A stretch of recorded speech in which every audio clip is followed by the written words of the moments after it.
Welcome to the Podcast Cast. I am Insuling. I'm Mark. And I am Jarrett. And today we are going to be talking about my personal favorite RPG out there, Godbound. And I am very excited about this episode. Insuling.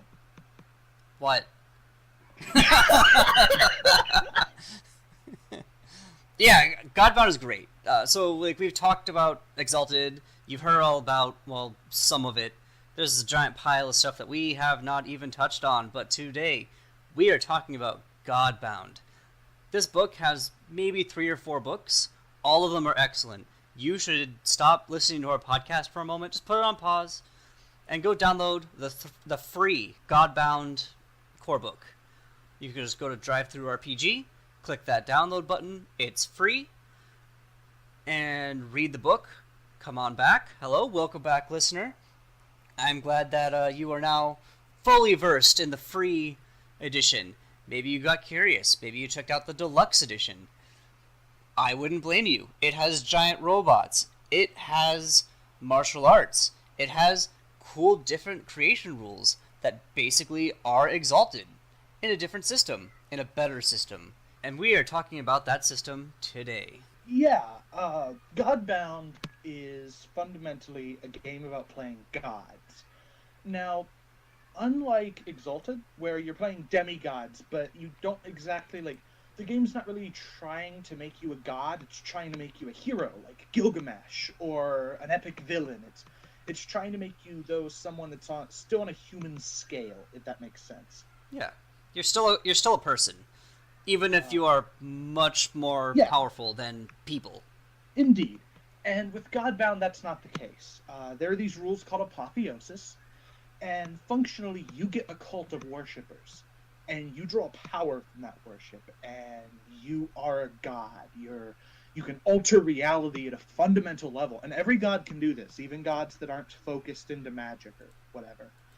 And you're just a god. Now, there's other things in the setting that are, well, you're not the biggest fish in the pond, but you're one damn big fish.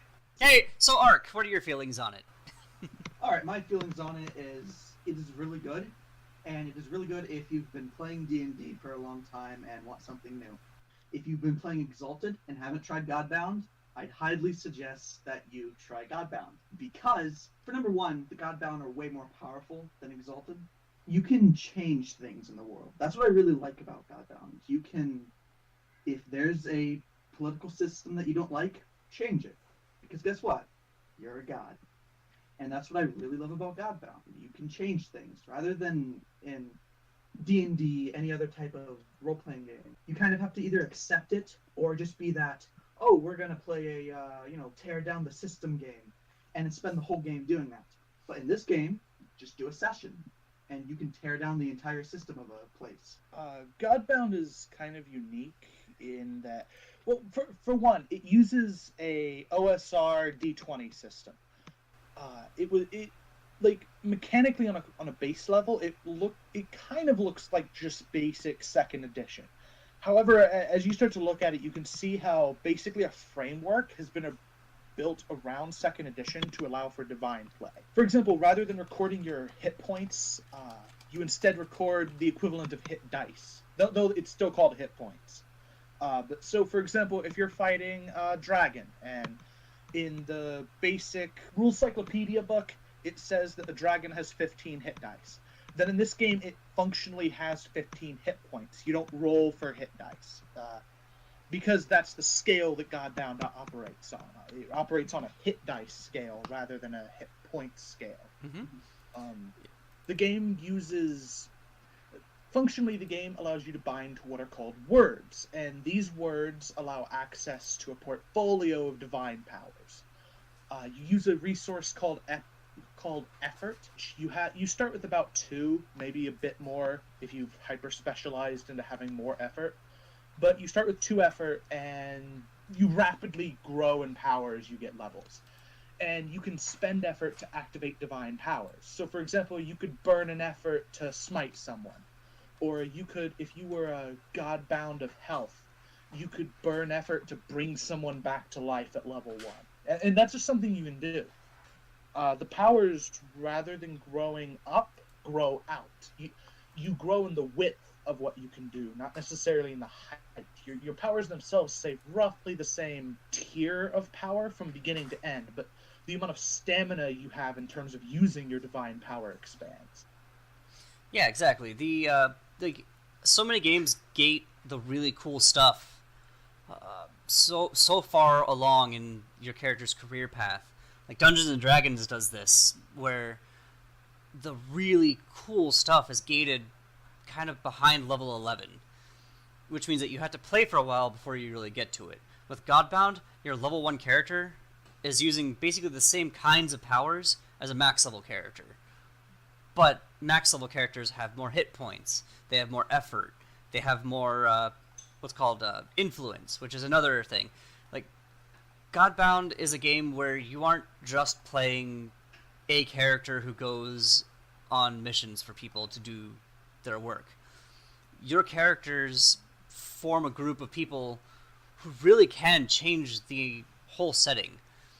And the book really, the book does actually take a moment to explain to whoever's going to be running this game that, listen, these characters in your group probably will be able to just roll over whatever setting that you've put before them. So don't spend a lot of time building a lot of moving pieces in your setting. Instead, use a lighter touch. And that's a really good bit of advice, because I made that mistake. I spent about 4 hours making this whole like city where everybody had dedicated themselves to this old pantheon of rage and sadness and joy, but joy had died, and so the only things that was left were rage and sadness. But it didn't mean that everybody was always angry or always sad. It just meant that they had angry masks and sad masks, and they would take turns in wearing them to venerate their old gods. And so the players just moved in, declared that it was going to be eternal winter, and one of them used their power to automatically be the leader of the city, and they took over in the space of about 10 minutes. Like, real minutes. I think I should also talk about something called Dominion. It's one of the subsystems the game offers, and it's one of the main reasons you're going to want a cult. See, a cult, and through their worship, you are granted Dominion, and Dominion is a resource that allows you to enact change in the world. So, for example, if you're a godbound of sword, if you're bound to the word of sword, you can do a small Dominion change to train up all the soldiers in a village, to make them expert soldiers just in a month. Or you can pour divine power into them with a large amount of Dominion and make them supernaturally skilled swordsmen with magical powers. In magical powers that fit with your divine portfolio, of course. Or you could make the walls of this small village constantly burning with fire that like reach out and grab anyone that enters the village with ill intent. Like, you can just, whatever you can imagine, whatever weird magical effects you've seen in any fantasy series or anything, you can create.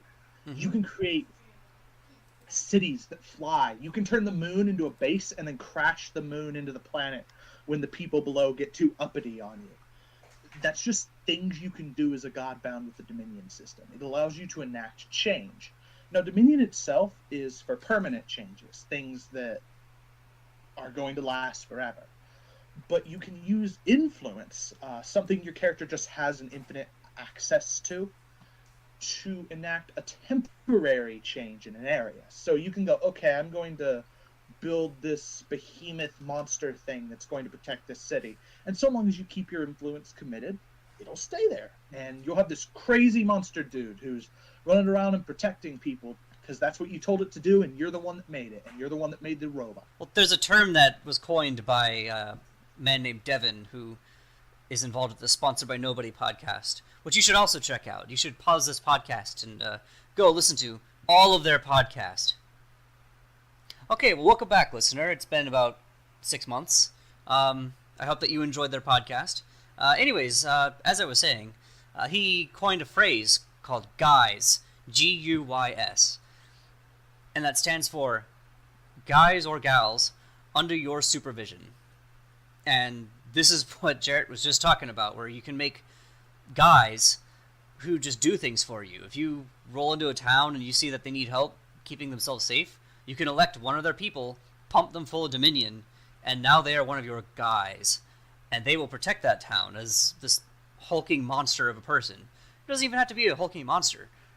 But oh boy, they're going to hurt. Yeah, what I really like about influence and Dominion is it allows for a lot of leeway. For example, say if you're trying to do a Dominion project, right? But you're one Dominion away from it. You can use influence to basically temporarily pay for it. It's kind of like a loan. Okay, yeah, fine. I only have one Dominion point away from a Dominion change, and you don't have that extra Dominion. You can use influence as a kind of leeway, but you're going to have to pay that Dominion back, or you're never going to get the influence.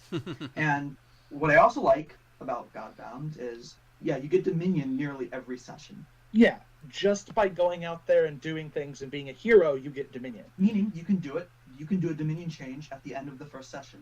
Yeah, and not only that, but you get Dominion from worship. There are also these guys called free divinities that let players play as like, you're just a traveling god. You don't have worshippers because that's not really your thing, or your character philosophically doesn't believe in it. And so he just runs around and he gets power just from his own inner flame. So he still gets Dominion, but it means that you don't have to have a cult, because Godbound is all about player options. All in all, there are like, oh god, there must be 20 words in the core, 20 plus words in the core book, plus another 20 plus in what's called the lexicon, which was it was a book that was added later on that added a bunch of extra words, and it's pretty nice. Oh, they know. And, they already went and bought it, remember? Understood. And yeah, there's like any god idea you can come up with. Like, for example, you could stat just with the core book pretty much any god from the Roman or Greek pantheon. You have the word of fate, the word of fire, the word of every element. You have the word of archery, the word of passion and emotion. You can be a god of endurance, a god of the forge with artifice. Pretty much any like traditional Greek god stereotype, or actually any god stereotype, can be pretty closely represented with the core book. So, and that means you have a lot of flexibility in what your character's going to be doing, because you start playing with 3 words. So you have a wide net of powers at level 1. You have like, for example, you could be the character I'm currently playing as right now in Jake and Van's game, the DM I'm with. I'm playing a character Lich King, Death, and Magic. And he has access to powers associated with that. With Death, he can bring back the dead and raise literal legions of armies. With Lich King, he has access to a phylactery that works like, it's not like some weaker version of a phylactery that's been nerfed so players can use it. It's literally a phylactery that works exactly like a phylactery does. It's amazing. And with Magic, I can access all sorts of weird meta-magical powers and use magic. No, in this case, I'm actually bound to magic. Oh. And yeah, and so there's a lot of freedom. There's a lot of player choice. The system itself is snappy. It's a lot quicker than a lot of other systems because it's using a relatively simple base. The base fundamentally works a lot like, well, 2nd edition. You roll your dice, check based off of a number to see if you hit. In this case, you're always trying to hit 20. If you hit or pass 20, you hit the person. Yeah, what it uses... Simple to play, and the gifts themselves are, rather than being like exception-based powers that apply only in certain situations, most of the powers are just abilities you have access to, and so it means that you don't need to constantly keep aware of every single one of your powers. You only need to be aware of the power you need right now. Now, you might be thinking to yourself, oh, okay, well, I've read this book cover to cover already, because, again, it's free on DriveThruRPG.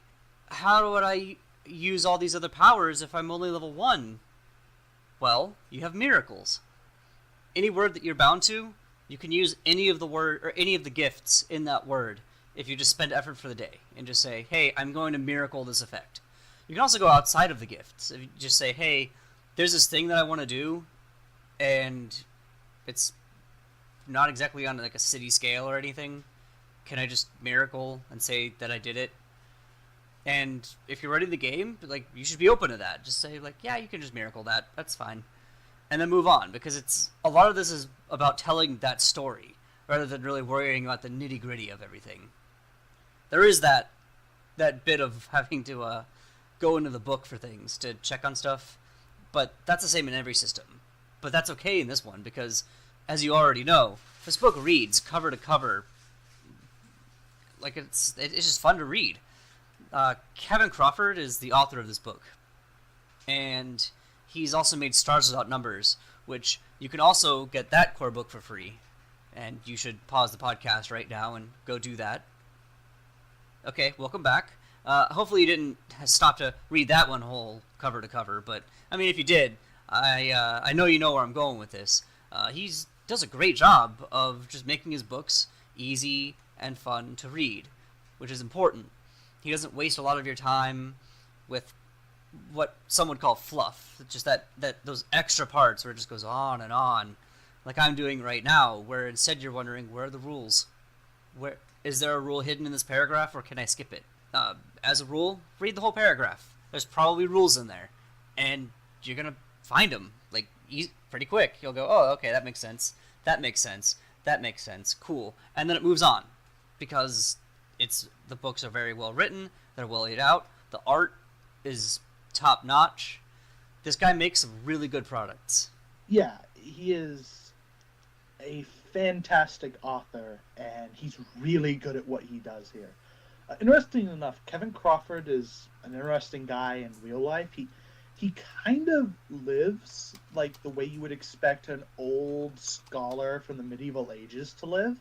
He actually lives that lifestyle because he works in, like, I think is it a museum? Oh gosh, I don't know anything about the actual guy. This is all news to me.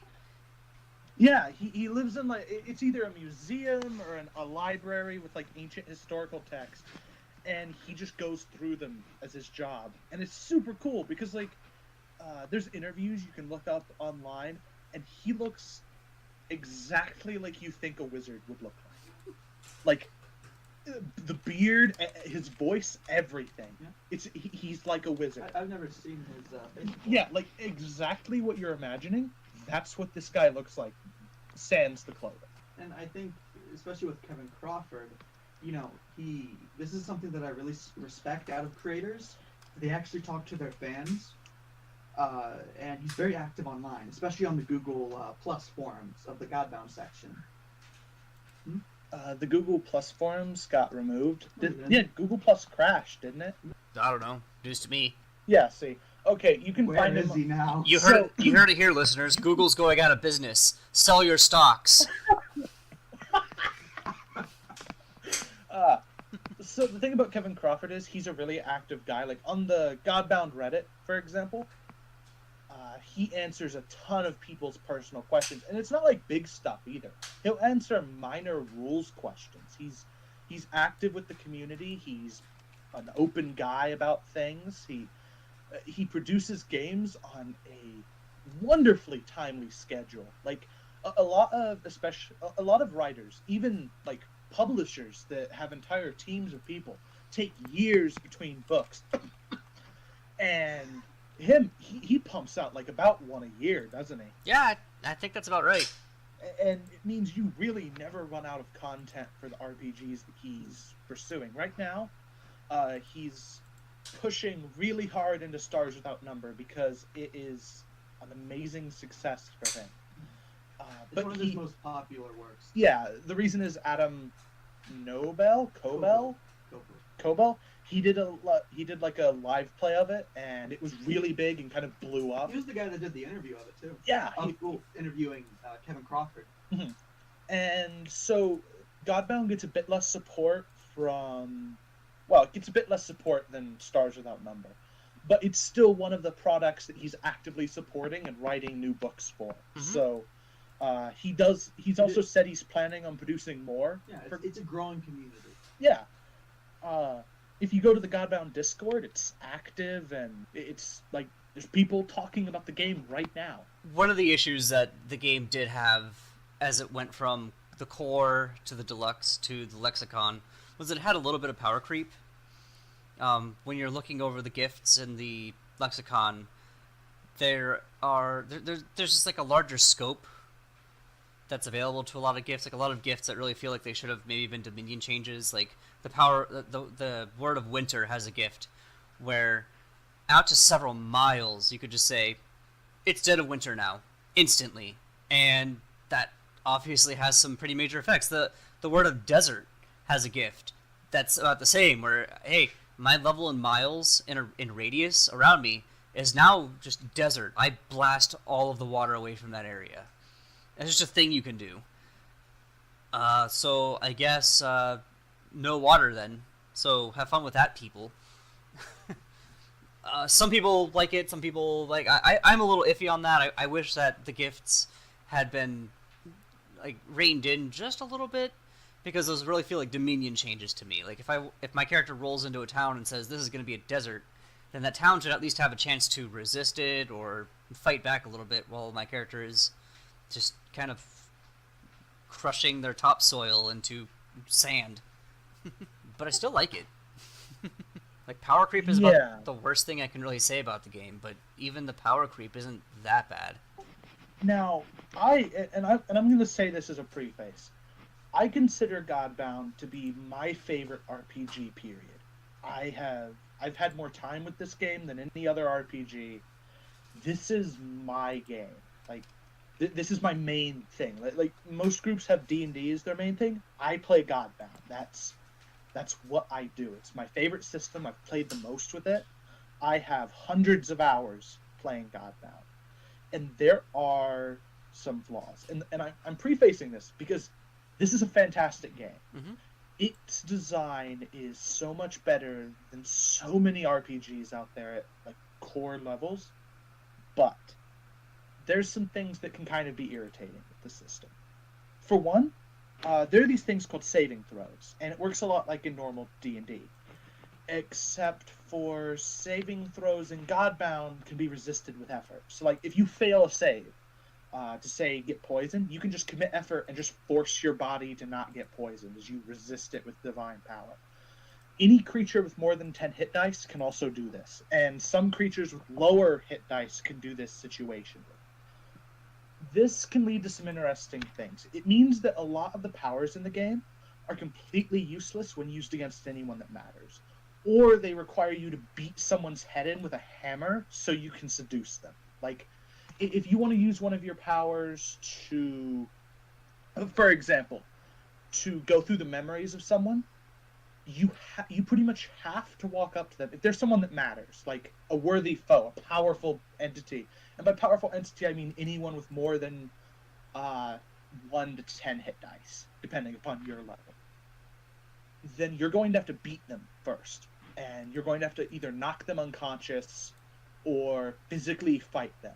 Because the system, it doesn't have any like granularity in terms of effects. So if you have any effect that does anything interesting, a lot of the times it requires a save, and any effect that gives a save is useless against worthy foes. Mm-hmm. Like, for example, the Death Word has a power, it's a greater gift, and it's called Reaping Word. And you just point at someone, and or you say their name, if they're injured at all, they instantly die, but they get a saving throw first. I have used death in this recent campaign for several months now. I have never used that gift once, except when I was fighting, like, except just as a interesting way to kill a single orc once. Like, it's useless because you have to drain someone's effort completely to use it. And things in Godbound, NPCs get a lot more effort than PCs for the most part. And the game's kind of designed so that you can't really, like, you have to engage in the combat system because the game was built around that to an extent. It can handle things outside of it, but a lot of the problems in the game require you to just beat something to death first. And especially for characters that aren't designed for beating things to death and having smites that can be countered with saving, you know, it gets to the point where, like, okay, if you're gonna want to do cool stuff, you're gonna have to pick some combat gifts. Otherwise, you're gonna have to rely on others. Yeah. And a lot of NPCs, especially the more powerful ones, have comically low saves. Like a save that they only fail 5% of the time. And Yeah, stuff. because they have to roll a 1, and that's not fun. It's very binary. Yeah, so not only do you have to wear someone down to 0 effort, and at 0 effort, you can just smite them into the ground anyway, so there's no reason to actually do this. But even if you got them down to 0 effort, you also would then have to use several of these effects in a row to get them to randomly roll low enough to actually affect them. So they have a lot of NPCs have tiny saves on top of having enough effort to auto-save for days. There are a lot of fixes to this, and you can go online to the wiki to find just lots and lots and lots of ideas of like how people have modified the system for their table, how they've fixed this and that. There's a gift called Purity of Brilliant Law, which we could maybe do a podcast just on it. But the effect of it is you spend effort for the scene. And again, you know what that means. You've already gotten the book and read it. And and so you spend effort for the scene, and you dispel a gift. Normally, you can defensively dispel a gift that somebody uses offensively. Like if somebody is saying like, I use my gift to use a fire smite on you, then you could defensively dispel that. You can say no and get rid of that. But if you hold your action to offensively dispel, then you can also dispel other people's defensive gifts that they use. And Purity of Brilliant Law allows you to offensively dispel without saving your action. And so it effectively means that for a number of times equal to however much effort you have, you could just say, no, it doesn't happen. No, that doesn't happen. And that causes a lot of problems because if an enemy has Purity of Brilliant Law, then you basically wait for them to use it, then you use your Purity of Brilliant Law to cancel theirs. The effect happens anyways, and everybody just dogpiles on them because their dispel went away. So it's like dispel fights, basically, where nothing is happening and everybody's looking at each other. And even if the bad guy does try to do something, well, they don't get to. This and the saves have a lot of suggested house rulings. I know from about the saving throw issue, one of them is to make a lot of the gifts that would normally render somebody completely helpless or dead, make it so that if they do save, or maybe if they are like a worthy foe that would normally get a save, then if they fail, then it's a lesser effect. Like maybe instead of dying, they instead take like your level and damage, which is significant. And that way, there's like this nice little happy halfway, so that they're not tempted to just spend their effort and make it boring and say that nothing happens. And instead, like, okay, well, I'll take this lesser effect because I'm a worthy foe, and now I still have effort to use my cool abilities on these haphazard little godlings that are running around at my feet, trying to do things while I try to smush them with my enormous hands. The Godbound was built. It was built from another game whose name I can't remember, but it's another one of Kevin Crawford's games, where the whole point of this game was to basically be one person who goes into a dungeon alone and just fights the dungeon. And so everything does a little bit less damage to your character. And you see that in the asymmetrical combat, where your foes might have multiple actions, or like each action they get multiple attacks. And that's basically made so that your one big monster doesn't just get outfought by the players due to action economy. You know, like if you play D&D and you have a big ogre that has one really big attack, you drop the barbarian down to 5 hit points from full, and you think, yeah, that was great. But then the barbarian attacks, and then the fighter attacks, and then the wizard attacks, and then the cleric, I don't know, might heal the barbarian, or might also attack. And now your ogre is dead because it got attacked by 5 people who just dogpiled it. You still kind of have that problem in Godbound, because the players always go first, unless something is happening to make them not go first. But if you say, here's my really big monster, they have a lot of actions and attacks. Also, here's like 5 smaller things that you also have to deal with. Make your choice. Do you attack the really big thing, or do you waste a bunch of actions on the smaller things? Yeah, the game is, again, I preface all of this with the fact that I really do love this system, but there is a small thing that always sort of bugged me about it, in that the system is, at the base level, designed with the assumption that there's going to be 3 to 6 Godbound versus everything else, and that they're always working as a team and fighting together. That's kind of what the game is balanced around. It's balanced around a group of Godbound versus X.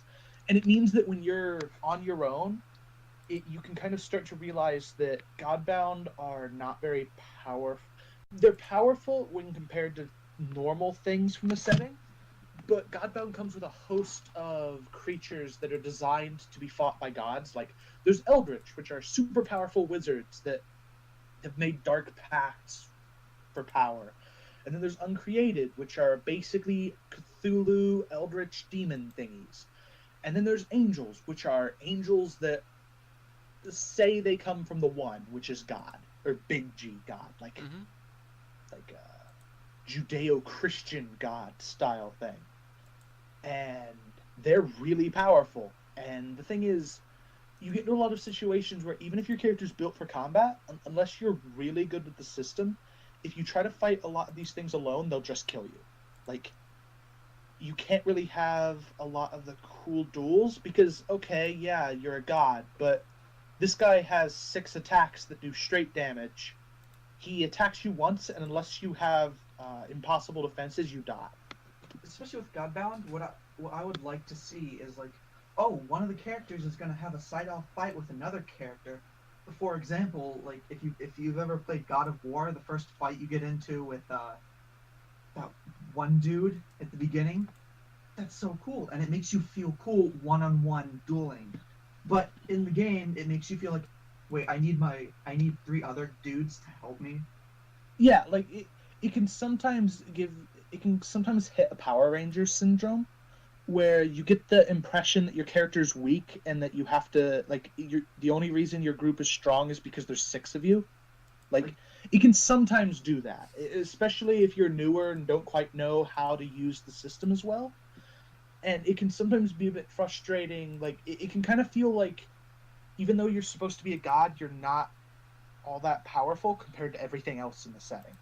You're not so tough with all your buddies here to sucker punch me. Yeah, like, it's kind of like this weird thing. Like, for example, in the example of Adventures, the setting is apparently almost crawling at all levels with incredibly powerful word-bound entities. Because everything from very, like, minor villages to average-sized citizens have multiple word-bound entities in them, apparently. And that can kind of make it feel like your powers aren't that unique or special, because everything around you can also do it.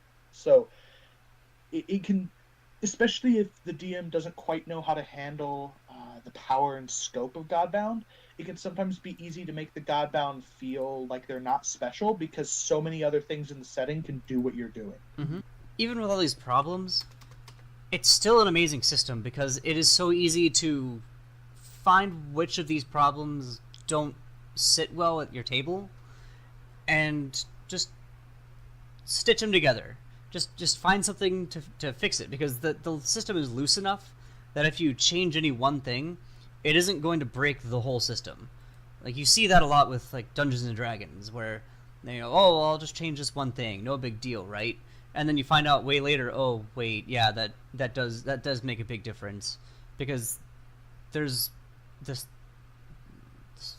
just so many rules.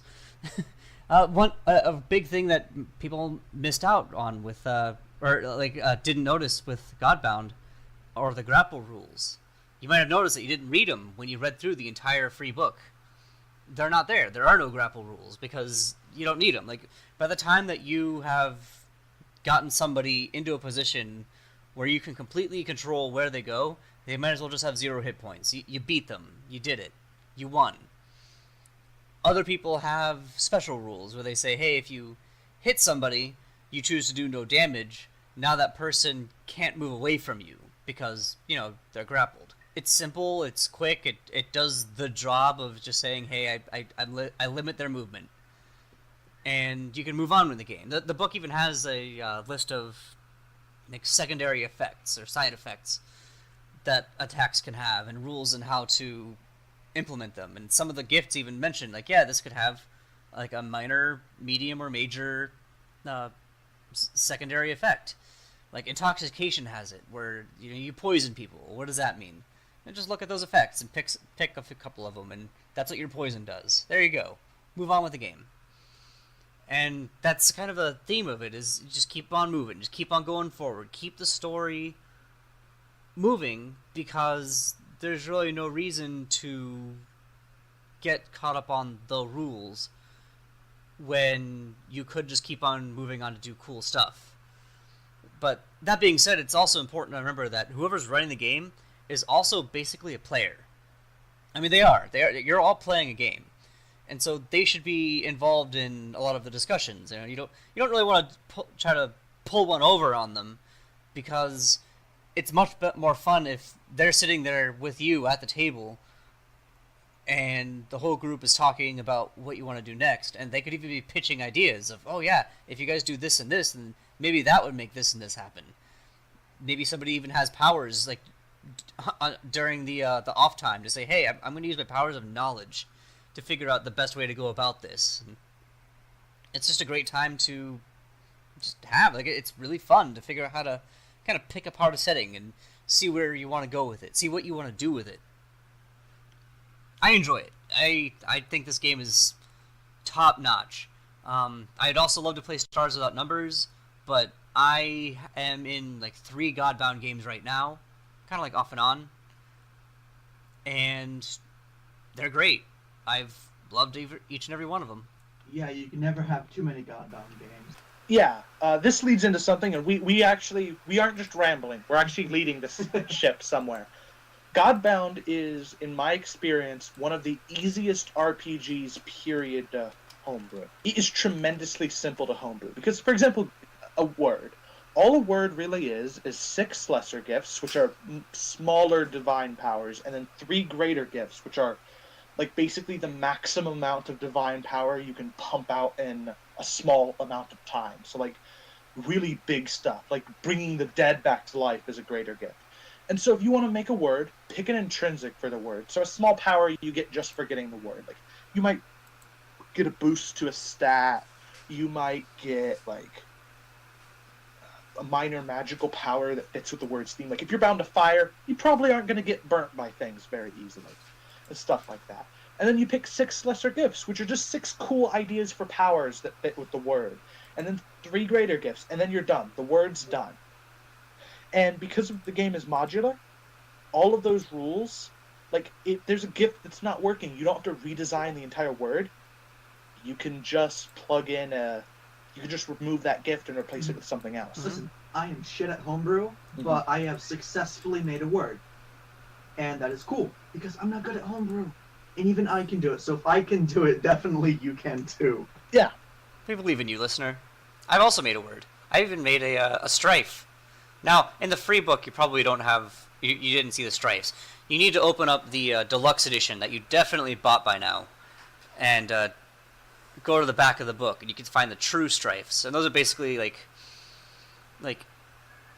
cheap ways to get neat powers that are very powerful, but they're much more combat focused than the gifts and the words themselves.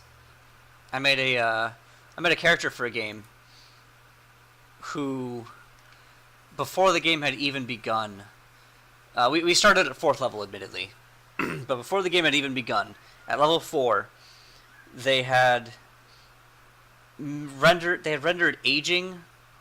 It just didn't happen. 4 times a year, you would come to a big festival, and they would go down the line of people who were getting close to their 30s, and they would lay their hands on them, and they would go right back down to being about 20 or so. So everybody is in their prime. And then they have healing powers and divination powers, and so did their children. And so you had this whole city full of people in their prime who would like oh, you're pregnant? Okay, cool. I age you by a couple of months. You have the child painlessly, and now I impart 11 years worth of knowledge into that child. I age them forward 10 years, and now they get to go be effective in society. I've just rendered childcare like you don't need it. It's fine. Parenthood is less of a chore than something to be proud of, and I loved it, and I really want to play that character. Unfortunately, that game isn't going. It's a kind of stalled out, but I would definitely take that character and slap them into another game first chance I got. And we all have stories of crazy stuff that we've done while gaming. I love it.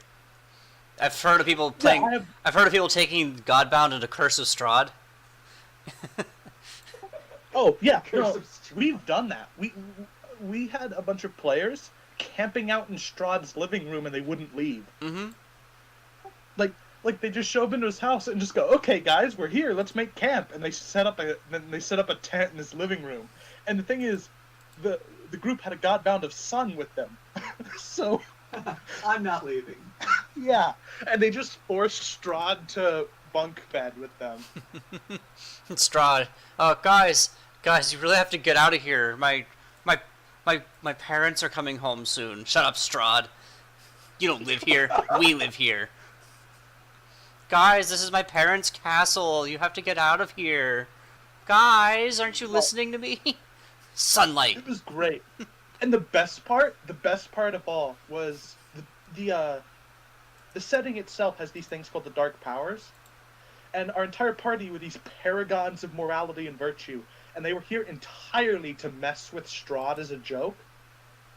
And so the Dark Powers kind of like they met the Dark Powers, and the Dark Powers just kind of went, yeah, you guys keep doing that.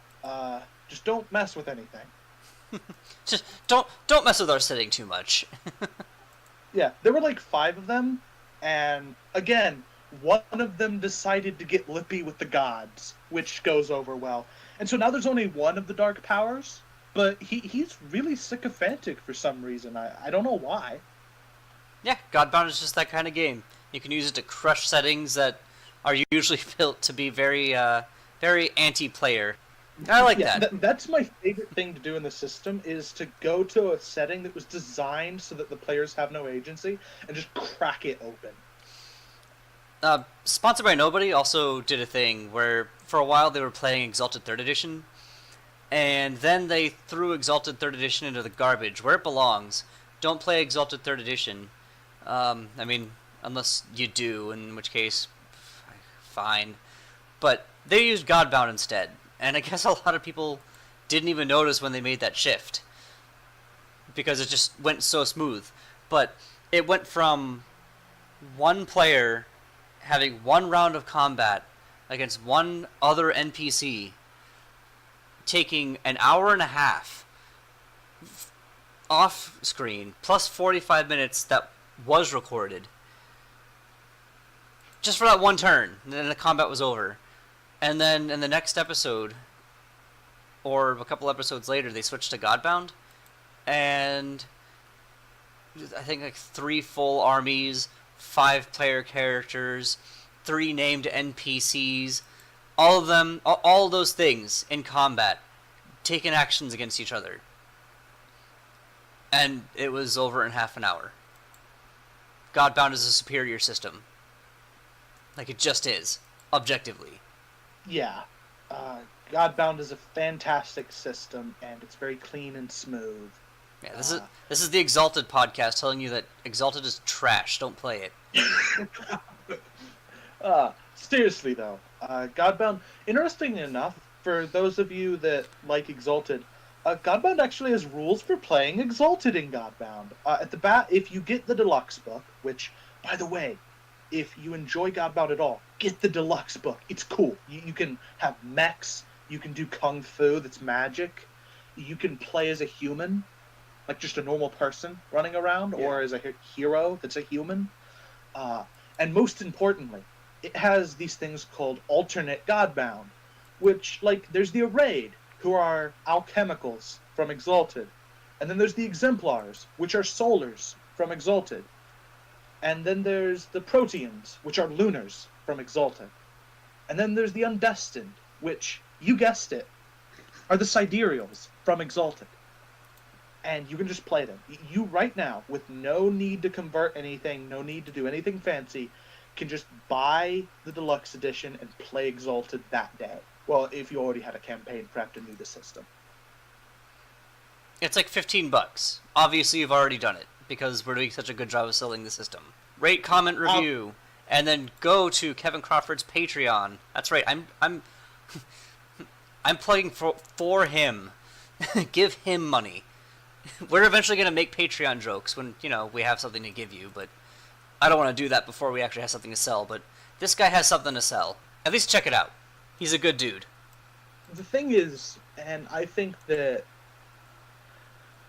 Godbound is the type of game that you can just, like, Godbound is a very easy game to DM, which is really weird considering how hard you would think DMing Godbound is.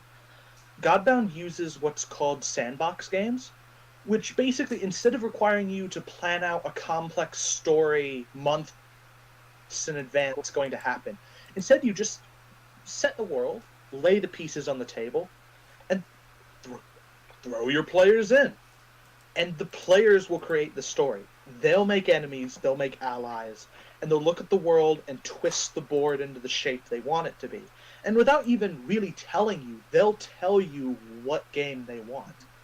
If the players go to Encalia and immediately start doing heroic knightly things and fighting monsters and being heroes, maybe they want a game where their heroes restoring the world, But if they immediately jump into Shakespearean-style politics and drama, that's probably a different group that doesn't want to constantly be fighting monsters.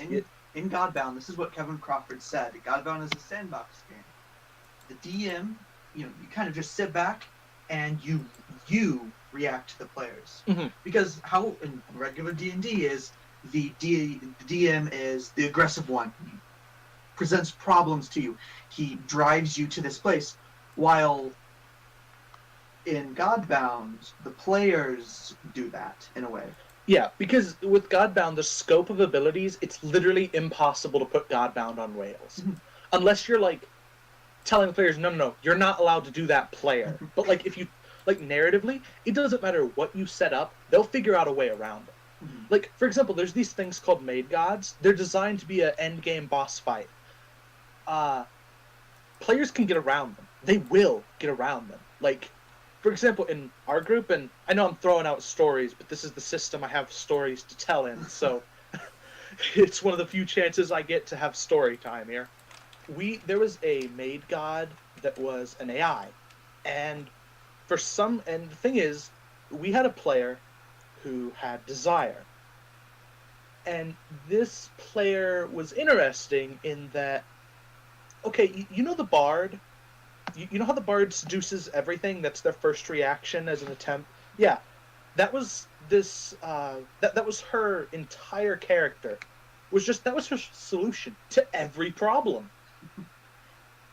Now, the problem is, the word of desire has an interesting power in that everyone finds your character attractive. That's one of the powers. Like, they're considered beautiful by everyone.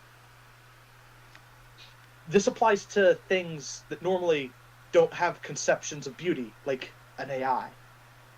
And so, the AI, being completely insane, fell in almost comical love with this person. And we basically turned it into Siri. We had it manage all of our troops' tech and stuff, and for some reason they kept turning us into anime dramas. And I'm not saying like action anime, I mean like drama anime. It was really weird.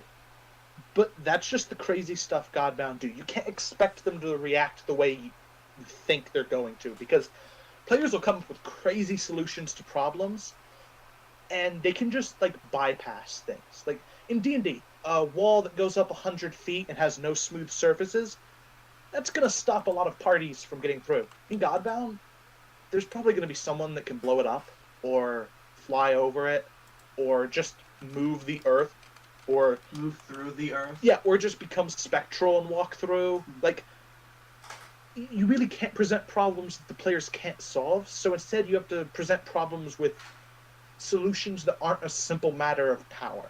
Most Godbound games, if you're the DM, this is just a simple tip.